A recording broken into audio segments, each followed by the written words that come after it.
Hey guys, so today I'm going to do a video on how you build a mining computer. The first thing that people always ask me after they find out how much I make per month with my mining computers is how do I actually build one? And there's a lot of different YouTube videos and a lot of different ways that you can start a mining rig. But I'm kind of going to go through what I do in my process for building these, and I've got a little over a dozen machines going right now. You can actually pan over here and see a couple of them going. Now this one's actually built out of kind of scraps from another rig, but still hashing away at 100 mega hashes on Ethereum right now, so it works all the same. What I'm going to do in this video is I'm going to show you guys, pan back up. I'm going to show you guys how to build a mining rig out of one of these shoe racks, and I'll go ahead and post a link in the description. These shoe racks can be had between $20 and $30, and versus paying over $100 on eBay, these things are way better. They're stackable, they're very durable, and there's tons of different ways you can customize it. In addition to the rack, you're going to need, obviously, your power supply. I'm going to go with the Corsair AX1200i for this build. It's a beast of a power supply. Most of mine use 1,000-watt power supplies, but this one's going to use this 1200. You'll also need a motherboard that supports the number of PCIe slots that you'll be using for the build. And for this one, I've already gone ahead and installed the processor, heatsink, as well as the RAM. So you'll need this. This will be kind of the heart of what you're going to be building out. And then, of course, you're going to need graphics cards. So over here, you'll see kind of the stack that's going in this rig. I'll have those 5 cards as well as these 2 additional ones here going in here. So about 7 cards. Let's see here. Yeah, we're going to be all set for this build. In addition to the cards, the motherboard, processor, and RAM, and the power supply, you're also going to need some PCIe risers. Again, I'll post a link in the description so that you guys can see which ones I use. You kind of see that those are all different. Really, any type of riser is going to have some defect rate, so there's not really one good brand or anything like that. You kind of want to get like a 20% overhead because some of them do go bad. But those are about it from a component standpoint. I'm going to go ahead and clear the desk here, and then I'll show you guys how to put together one of these. Alright, so I've gone ahead and taken the shoe rack out here, and the components that you're going to get in the kit are going to be 3 shelves, the back brace here, as well as a set of feet, which I've gone and screwed on already just so that you guys don't have to watch that through the video. And then it's also going to come with 2 different sets of tops here. The first of which is just going to be a plastic push pin, kind of like a little accent. And then the other component here are little feet. So if you get 2 of these racks, you use these on the bottom, and it'll go ahead and let these be stackable, and it is a really sturdy solution. So you want to keep those even if this is your first one. You never know when you're going to be able to build a second rig and stack them on top of each other. We're going to go ahead and take one of the shelves, and we're just going to set it aside because we won't be using this one. And then to actually build this, it's super simple. Just take the rack like this, open it up. We'll see if this desk is big enough here. Go ahead and open it up, and you just take the first one and slide it into the bottom. Just going to pop into place like that. Then I just slide it in the back, and there's your kind of bottom shell, and this top piece goes right here. And it's going to pop onto the top rack, just like the bottom one did. Alright? And this is going to be our mining case. I'm going to go ahead and stick in the accent ones. I'm not going to stack this rig. I already know where it's going, so I know this one won't be stackable. But we'll go ahead and we'll push these in like that.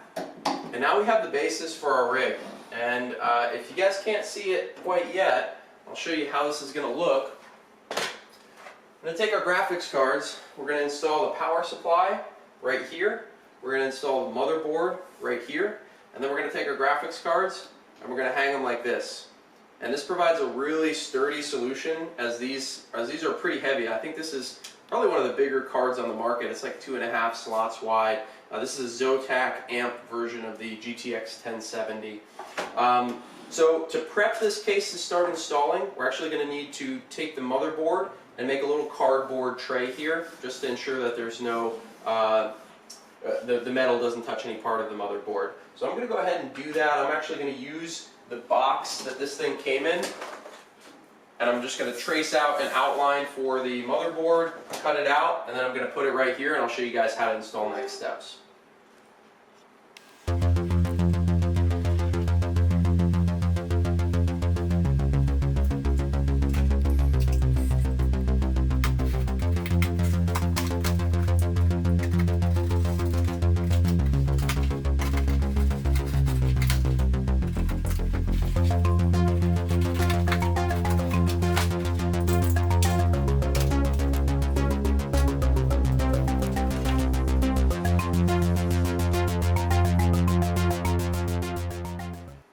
So this is how it's going to sit in here,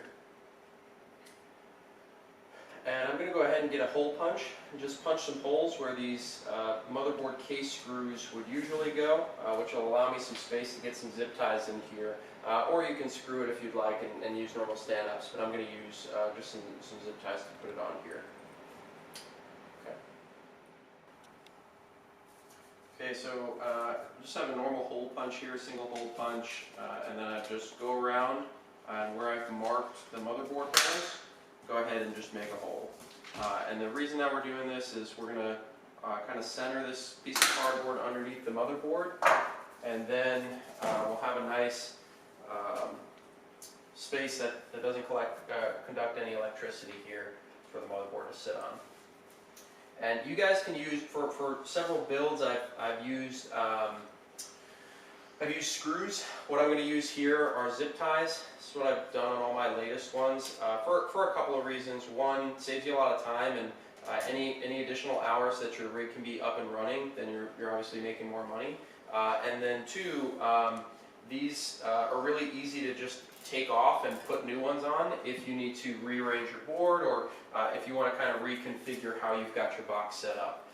So I just go around kind of each of the spots. Probably only need to have maybe 4 in here. I'll probably go ahead and put 6 on just to keep it in here. You don't want to crank down on these, so you want it tight, but you don't want it warping the motherboard. Keep in mind that as your board warms, it's going to have a natural tendency to curve.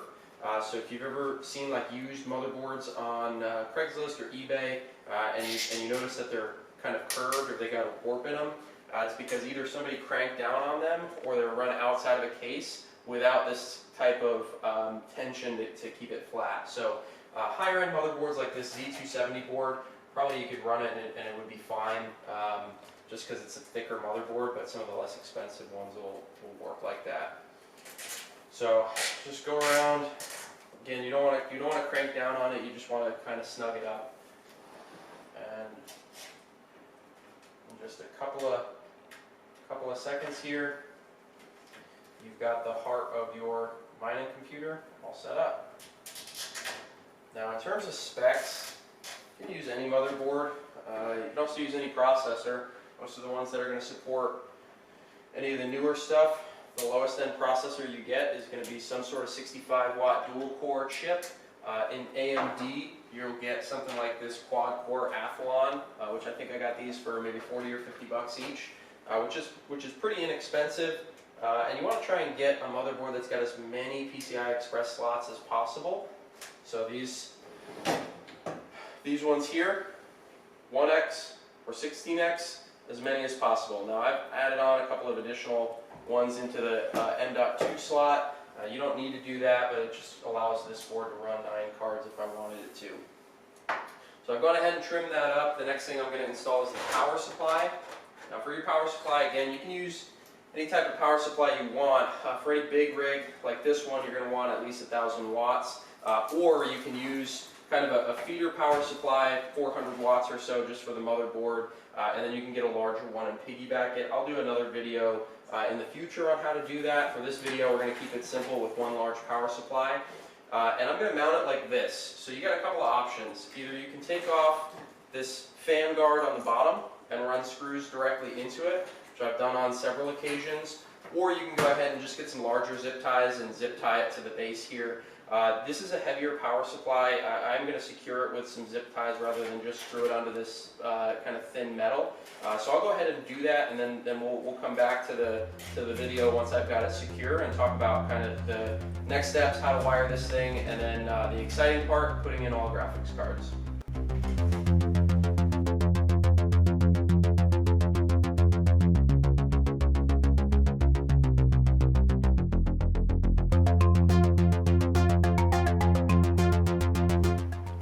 Okay, so I've gone ahead and I've installed the power supply here. It's nice and sturdy. What I'm going to do before I put any more weight on this is I'm actually going to just throw a couple of zip ties around each of these pieces. You can bolt them if you want. You can drill some holes and bolt them. I'm going to go ahead and just throw a zip tie on them. Again, this one's not going to be a stacked rig. And as you put weight on it, it's going to get kind of more and more shored up. But I'll go ahead real quick and just throw some zip ties around each of these ends, which is going to give it kind of that final stability.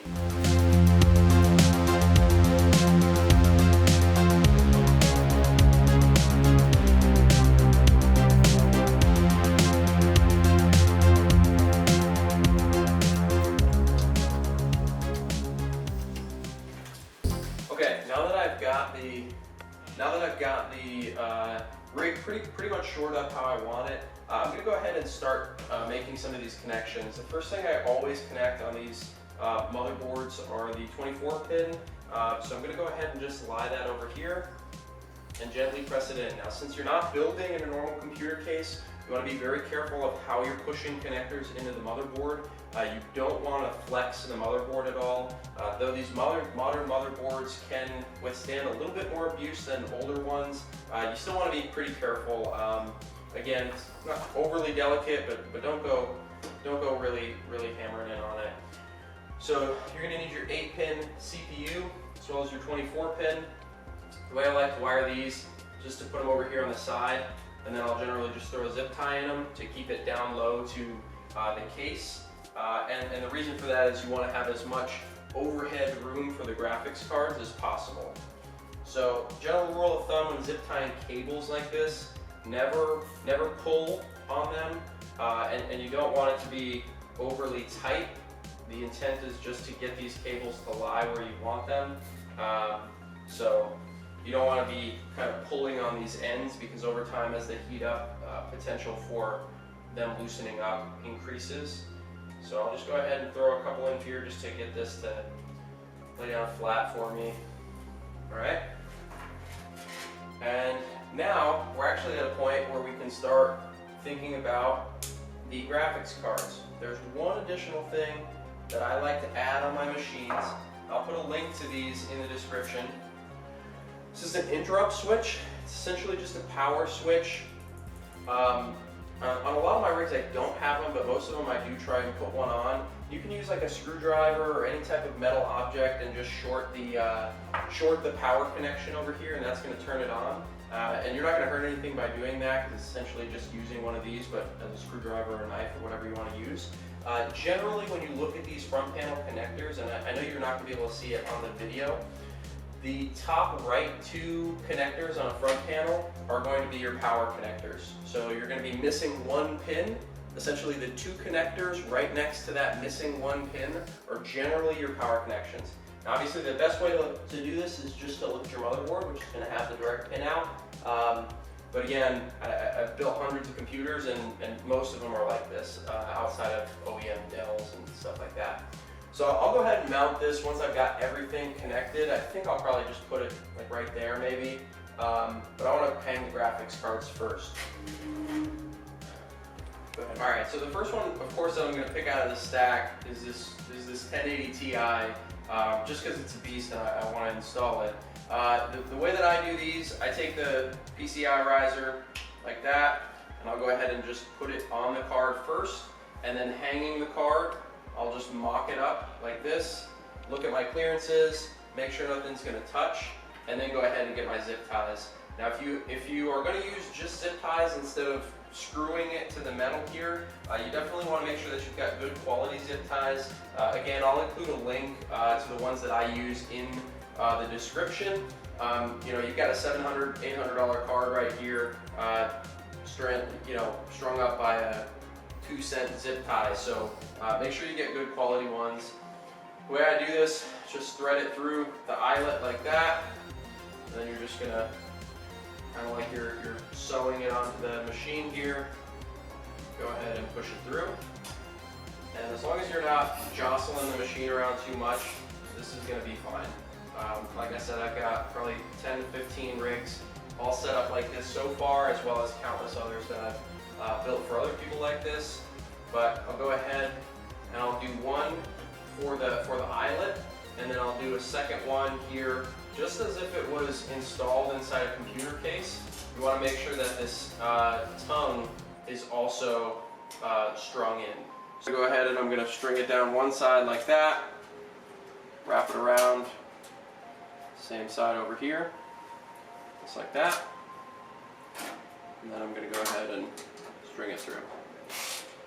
Now for this one, you don't have to make it super tight because it's going to hang here anyway, but keeping it tied in like this, they're perfectly stable for normal operation.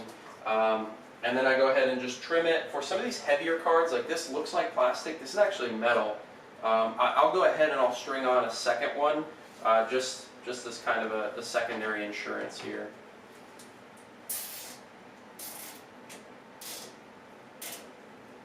Just like that. And then go ahead and trim these. And if you guys don't have one of these things are really, really nice. Cuts everything. You can make little cutouts if you want to have your HDMI cord going through here. I think this thing cost me like $7. I'll include a link as well, but definitely really, really handy to have. So I've gone ahead and installed the first card. I'm going to space out the remaining cards just the same way, and then I'm going to go ahead and wire these up. And these PCI risers require your SATA connector, just like this, as well as hooking into the motherboard like that. And then you'll also need obviously your graphics card connectors here. Now make sure, especially if you got one of these higher end power supplies, it's going to come with 2 CPU cords. I've gone ahead and tied mine over here so that I don't accidentally use the second one. These cords are included because in server motherboards and the new Ryzen Threadripper boards, you do need 2 of these. For this board, it only requires 1, and it has 8 pins just like a graphics card. So make sure that you don't screw that up. I'm going to install all the cards, and then I'm going to install these cables just so that my cable management is really tight and looks good. So I'll go ahead and pause the camera while I hang a couple more of these, or maybe we'll do kind of a quick run through.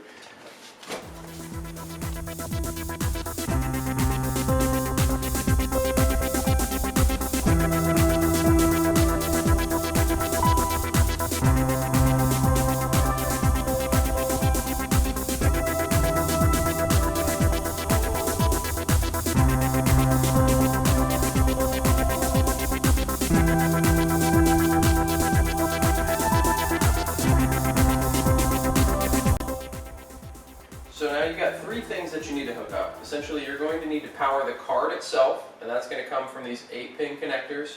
You're going to need to power the PCI risers, which is going to come from the SATA connectors, and then you're going to need to hook up each of the individual data lanes to the motherboard. Now, the way that I usually like to do this is just to hook up the data lane so I can see where these longer cords are going to loop. You can go ahead and zip tie them if you want. I just basically make sure that they're not hitting this fan in here, which is the only fan on the machine. I use kind of box fans to cool the rest of it. So I'll go ahead and I'm going to go ahead and just install these. Now, there's 2 ways to do this. If you're going to use a Linux-based system, you want to go ahead and install all of these data cables right now. If you're going to use a Windows operating system, you're going to want to install these one at a time after you've already installed the operating system with the onboard graphics. So the reason for that is if you try and install all of these at once on Windows, a lot of times you'll get system hangs and a bunch of other really annoying side effects. So that's why you want to kind of go one at a time. I'm going to use Linux on this system, and I'll also probably do a follow-up video on how to do that, but it's super easy with the operating system that I use. Go ahead and install all these. kind of check to make sure where I've got these lying right now, all the fans spin without any interference. I'm going to try and minimize the restriction of airflow if possible. I'm going to hook up these, and if you guys are kind of tracking how many ports are on here versus how many cables, I'm actually missing 2 of the cables off of this power supply. I'm going to go downstairs and find them before I finish kind of installing all these. But essentially the way these go in, just make sure that the 8-pin is on there and plug it in. As long as you're not forcing it, there's no way you can screw this up. So make sure that the pins are the same shape and go ahead and install them just like this.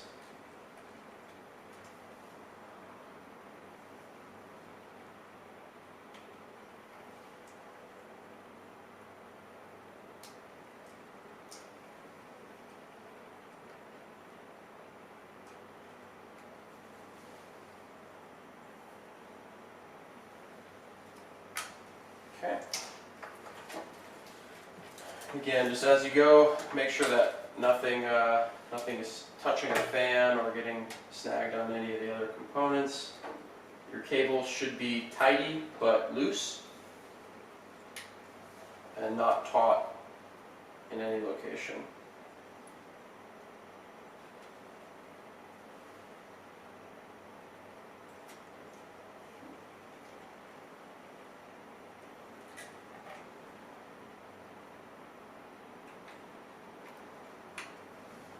And you'll see that I'm reinforcing each of these cards as I plug in. Again, these zip ties are going to be fine, but you know, you got an extra hand, go ahead and use it.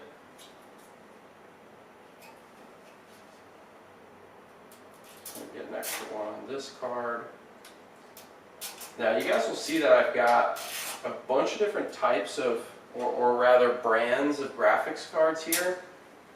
So I got this Zotac, I've got a Founders Edition, got a bunch of EVGA, all different editions. Doesn't really matter as long as you keep like Green Team on one machine and AMD on another. I have both types of machines, both are good for mining different things. So you can use whattomine.com to pick what you want to mine. But essentially you want to keep it either NVIDIA all on one rig or AMD all on one rig. And obviously, you know, if you can keep to 10 series on one and 9 series on another, that helps even more. But if you can buy all of the same card, it makes overclocking a lot easier, especially in the Linux operating system that I'm going to use. Just from a consistency standpoint, kind of minimize your chance of screwing anything up. But I'll walk you through how I'm going to use this Frankenstein rig so that you can see that really anybody can do it. So I'm going to go find those 2 other cables, which is going to help me hook up. Essentially, a good rule of thumb on how I set up my undervolting for the 1070s, I'm going to run them at between 125 and 150 watts. For the 1080, I'm going to run it at 225. You want to try and keep a 10% overhead on the card or on the power supply, so you can undervolt as necessary to get down to that, or you can just kind of load balance amongst rigs or use a second power supply, which eventually I'm going to do when I fill out the rest of these 3 PCI slots. So I'll go get those other cables, I'll hook this up. Before I do that, just so that you can see kind of what this looks like, take your SATA cable, take the graphics card PCI riser, plug it in like that, and you're done. So go ahead and do that across the backside. You may want to take some zip ties and kind of tie up cables out of the way so you can maximize airflow through the cards, which is probably how you're going to have your fans positioned. And then I'll kind of take you guys through next steps after I complete this one and show you what it looks like. Alright, so unfortunately I couldn't find the other cables for this power supply, so I went ahead and pulled out one of the cards. So it's got 5 cards in it right now, a 1080 Ti, a couple of 1070s, and then a little 1050 Ti 4 gig card. I've got all these hooked up, and I'll probably add a second power supply later to kind of close out the remaining 4 slots on this motherboard. We'll give you guys just kind of a view of what it looks like all hooked up, but that's it. That's really all you need to do to build one of these things. I am going to run the Linux operating system off of a thumb drive, so I don't even need an optical drive or a hard drive at all. I'm just going to use an 8 gig USB 3.0 thumb drive for the operating system. So you guys will see here, just tied up the power cables a little bit to keep them all together. Again, you want them kind of loose, but in a way that's not going to have them fall down when they're warm. And then I've got all the SATA cables back here all tied up. And that's it. Added a little kind of loop right here, which just ties this up out of the way, making sure that all the fans can spin freely. And then if you guys look here, actually installed the power switch right there. Give you a view of the back here. Just ran it just like that. Fan spins nicely. Everything's clean back here. Be able to put a fan, blows right through these cards. And then as I expand on this rig, be able to add a couple more cards here. And then in one of my rigs, I've got one of these with a 13 slot board, and I've actually doubled up the cards like this. So you can fit a whole bunch in one of these cases. And again, they are stackable. You just get the second one and the legs go right in here. So yeah, that's how you do it. I'll put the parts list in the description. Please use my links, and that's it. That's all I got. Thanks for watching.